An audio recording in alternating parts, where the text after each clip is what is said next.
And the floor is yours, Keith. Thank you. I started reading the course nearly 30 years ago. When I started reading it, it was one of the most beautiful things that I ever actually read. Sorry, I have something jumping up here. Let me get rid of it. There we go. Yeah, all the technical hitches. Okay, so it wrecked my head reading the course and trying to get my head around the explanations of the terms and how they fit together. But there were passages that just made me feel God's love and presence so very strongly. I didn't know then that this is what the experience of joining with the Holy Spirit actually is. There's nothing more to it. I'm pretty sure everyone here has had that experience reading the course, or indeed any other spiritual material. The sheer beauty of something, just for a moment, causes the chatter in your mind to die down, and there's a stillness that rises up inside you. And the peace, inspiration, and sense of wholeness within that stillness, just for a moment, is exquisite. Our mind falls still so seldom that when it happens, it's extraordinary. And that actually is the presence of the Holy Spirit. Well, I felt that feeling reading the course in places, not everywhere. Some places in the course were like trying to read a foreign language that I didn't know. But there were places that moved me deeply to this inspired frame of mind. I called it the feeling of home. And for the brief time you were in this mindset, before the ego brings back the raucous shrieking into your mind, it's a feeling like all is well for eternity, despite anything else that seems to be happening. It's only now I realize that all of those moments were the experience of the Holy Spirit in my mind. Everyone has these inspired moments. They happen anytime the raucous shrieking in the mind becomes still. People also have them, for example, when they hold their newborn baby for the first time, or when your beloved pet's birth, or when you behold the majesty of nature, or you watch a movie that captures the triumph of the human spirit over adversity. The chatter of the ego mind falls still, and the Holy Spirit's presence is under the noise. It's always there under the noise. When the noise quietens for any reason, the Holy Spirit's presence reveals itself. The experience has nothing to do with the events themselves. It's just that the events, because the ego temporarily can't label them with past experience, cause the mind to still. And the peace, comfort, and sense that all is well is already there waiting in the stillness. It's the Holy Spirit under the ego's noise. So I want to point out to any course newbies that feeling the presence of the Holy Spirit isn't something you've never done. When you feel deeply moved by a beautiful passage in the course or anywhere else, and it makes you pause in appreciation, that abstract sense of peace and love in your mind is the Holy Spirit's presence. But I didn't understand that back then. I knew that feeling was the most important thing in the world, but it was frustratingly elusive. It would come and go. I would seek it out by reading about all different paths, but I never actually did anything disciplined to change how I was living my life. The only real spiritual practice I had was reading. Reading is something, but it's hardly a practice. It's information on what you should do, and it can be inspiring, but it's not actually a practice at all. The truth is that I was crap at forgiveness. Yes, I played around with it and extolled the virtues of it. I was constantly changing and tweaking my forgiveness formulas and looking for new ones because, if I'm honest, I didn't really know what the hell I was doing. And the truth is that when a forgiveness opportunity came up, I didn't want to forgive it. I wasn't capable of forgiving it. And I didn't think God had any right to expect it of me, considering the circumstances. I thought forgiveness was something Keith was meant to do, and I didn't want to do it. I'd mess around with formulas a good while after forgiveness opportunities had passed, when I wasn't so het up, but it was half-hearted at best and self-delusion a lot of the time. I thought I was meant to be a holier person, and a more forgiving person. I thought I was supposed to be choosing against my ego and choosing the Holy Spirit. I thought I had to let go of my judgments, and if I didn't, I was a bad course student. This only made me stay away from the course altogether out of guilt that I wasn't doing it properly. This is the mistake that will keep you from ever knowing the Holy Spirit's constant presence in your mind. Kenneth Wapnick said over and over again that this is where nearly all Course in Miracles students go badly wrong. The course is not about having to decide against the ego, choose the Holy Spirit, and let all guilt and judgments go. That's not what the miracle is. But it is what nearly everyone thinks the miracle is. And because of that, nearly everyone deep down secretly feels guilty that they are a crap student and that they are flunking Jesus's course. But we'll come back to that later. Around 2004, my life went a bit off the rails. I started partying very hard with alcohol and dysfunctional relationships. It was a bit of a delayed adolescence. And I'm not going to say I didn't have a good time with it, but the wheel started to come off after about 5 years. Life was starting to feel empty, hollow, and meaningless. The highs weren't high anymore, and I needed to get back to spirituality. I was determined this time. So I cleaned myself up a bit, and I started going to meditation 5 times a week and went back to the course. This was going so well for months. I felt like I was back on track spiritually. I was finally making spirituality the most important goal of my life. Now, let me add that I was still a bit crap at forgiveness because I couldn't do what I thought I was supposed to do. But I just chose not to look at that and to focus more on my progress with meditation and reading the course. And I was making real progress with that. One day whilst meditating at the group, I was aware of some anxiety. It was a bit of a puzzle to me, but I put it down to the type of meditation I was doing. After that, it would be there every so often with meditations, but it was nothing overwhelming, and I didn't pay it too much heed other than as a curiosity.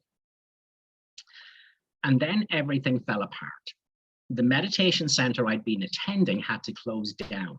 My relationship was ending because my partner was finishing studying here and returning to Brazil.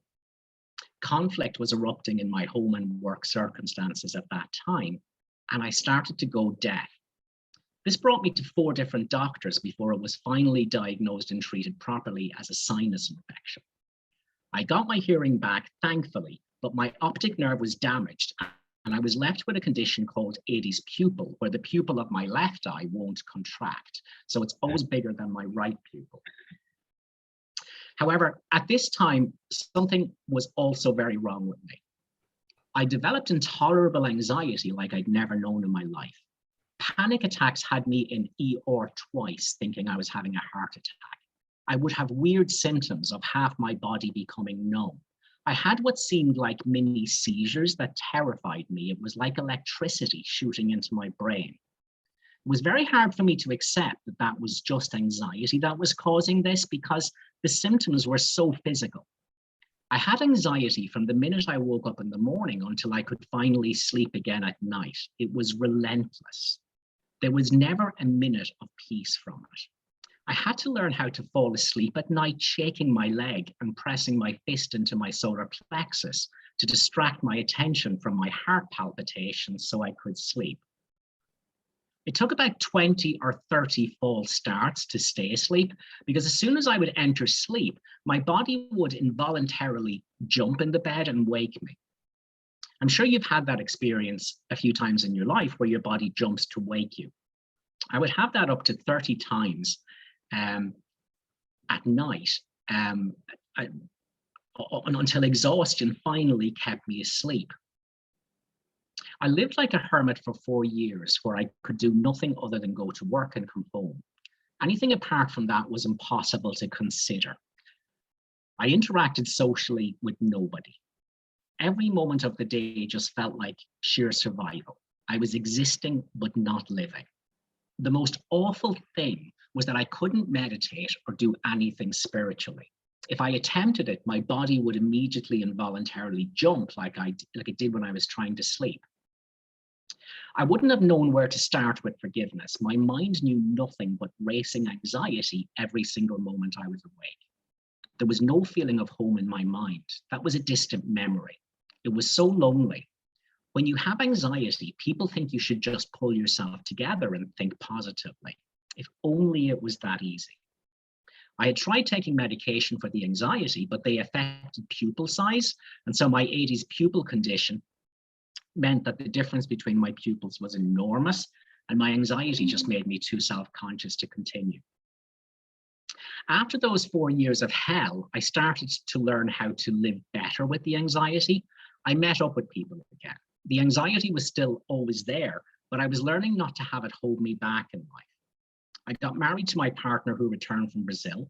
We started going to the gym religiously 5 mornings a week. Life was doable again despite the anxiety, but it was always still there. I loved being married and was grateful to be able to exist the way I was existing. And so it continued for a couple more years. But eventually I'd reached the point where I had to be honest with myself and say that this was as good as it gets.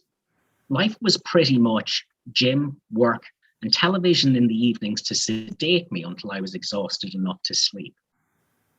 I was happily married. My lifestyle and diet was very healthy. I rarely drank anymore because it would worsen anxiety for days afterwards. But it wasn't enough. Life couldn't just be this until death. The world wasn't working and Keith wasn't working. It wasn't how I wanted to spend the rest of my life, surviving. I guess you could say I reached a moment in time where, like Bill Thetford, I finally decided there must be another way. I knew spirituality had to be made the most important thing in my life. It was all that was left. I knew the course was the answer to it if I could just really understand it and do it in earnest. And I knew I wanted to learn from Kenneth Wapnick. I had very little time for reading with the gym work and going to and from work. However, I walk half an hour to where my gym and work is. I spend an hour and a half in the gym, and then I walk home from work in the evening, and that's another half hour. So that was at least 2.5 hours a day I could be listening to audiobooks. So I bought a whole load of Ken's workshops as audio files, and I started listening to them. Ken's understanding of the course was exquisite. He knew every nuance of what it says and what it means. And it simplified course practice and forgiveness for me completely. I learned that the way you practice the course is by looking at your ego and the world with the Holy Spirit without judging it. You hide nothing. You simply hold Jesus or the Holy Spirit in your mind constantly. You don't decide anything alone. You don't feel anything alone. You don't do anything alone. You don't go through anything alone.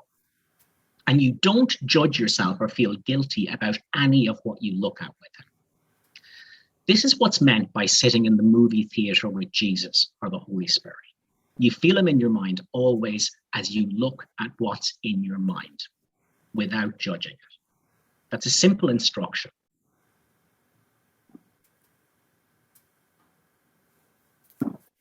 The hard part, of course, is holding him in your awareness. Your ego thoughts keep trying to draw you away from him. In the beginning, if you're lucky, you're able to hold his presence maybe 5% of the day. It was really helpful to be listening to Ken for 2.5 hours a day, because even though thoughts would still grab you away, there were constant reminders in the material to bring you back to the presence of the Holy Spirit. This was my great practice and training in the beginning. My goal was to listen to Ken always with the Holy Spirit, to listen together. Every time I noticed my thoughts had dragged me off, I went back to the presence of the Holy Spirit. And then during the day, I would hold the Holy Spirit in my mind and hold awareness with him of the anxiety. The anxiety was there, but so was the stillness and peace of the Holy Spirit. I would just hold in my mind the idea, what does that anxiety have to do with the peace of the Holy Spirit in my mind? I understood the anxiety was my unconscious guilt. Yes, my mind told me it was because of my job, my finances, my relationship, my health, etc. But I understood that wasn't true, even though anxiety told me it was. I just let it be there, and I looked at it without judgment and repeated, What does this anxiety have to do with the stillness and peace of the Holy Spirit in my mind? I just let the Holy Spirit be there also, so we were looking at it together. I worked it up to being able to hold him there about 30% of the time during the day, and I could maybe on average hold him there without dropping him for maybe 30 seconds, 40 seconds before having to reconnect.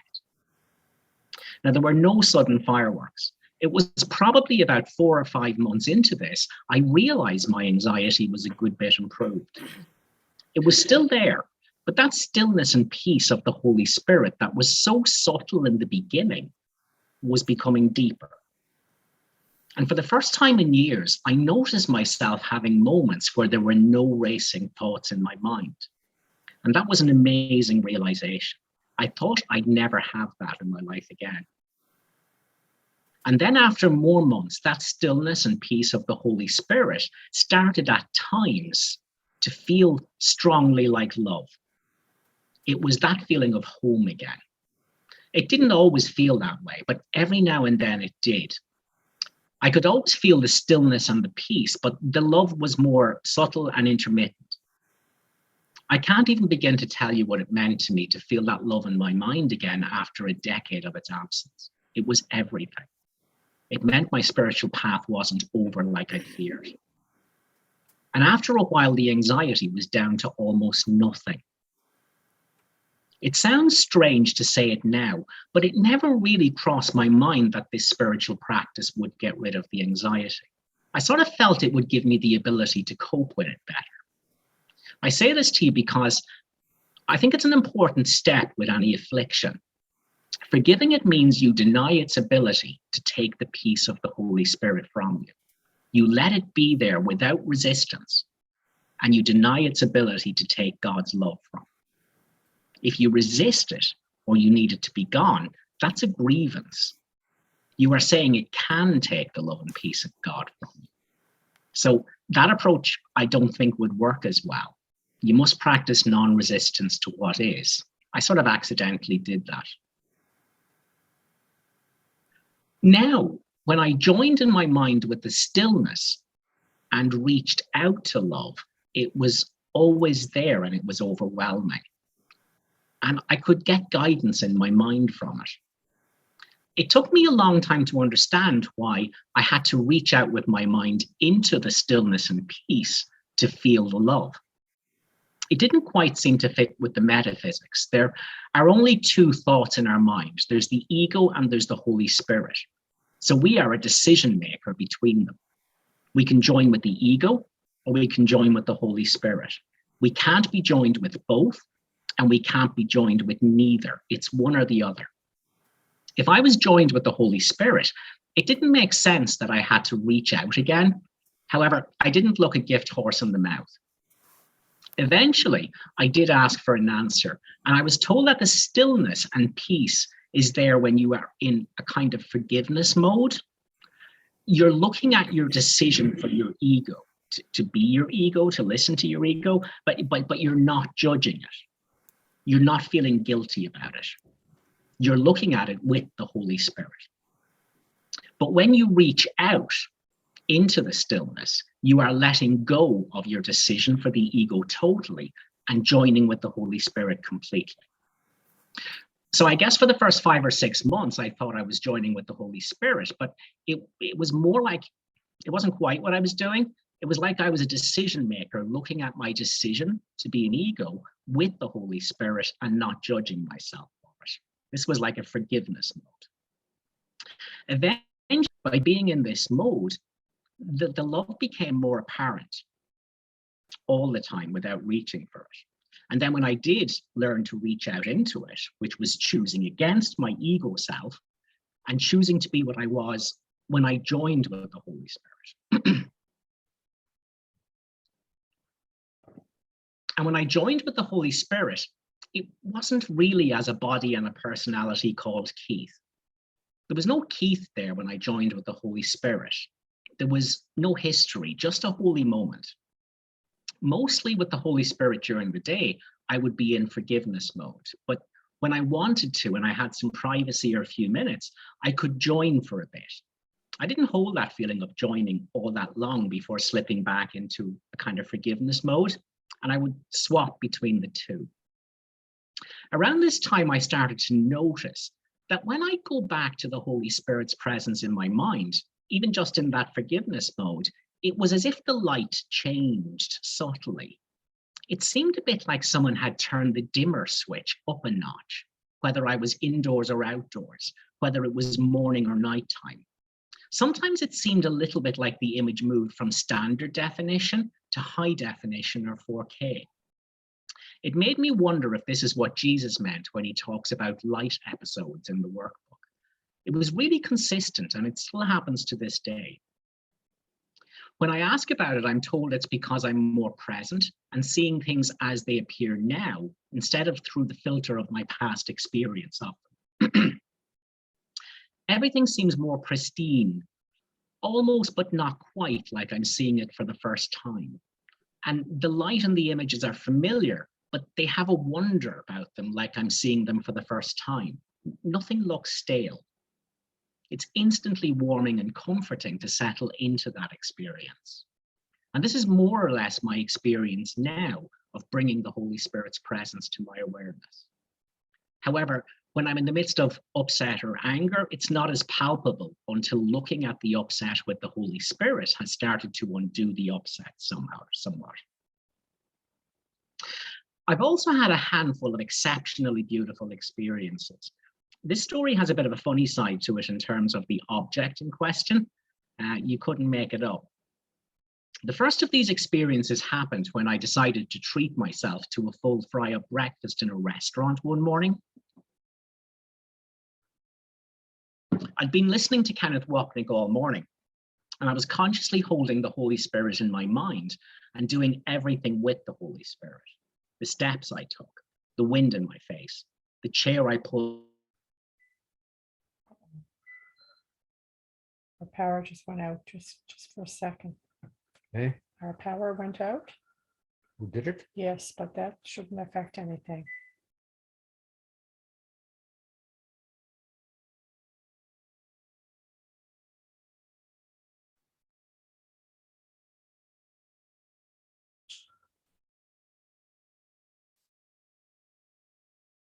Do we have audio?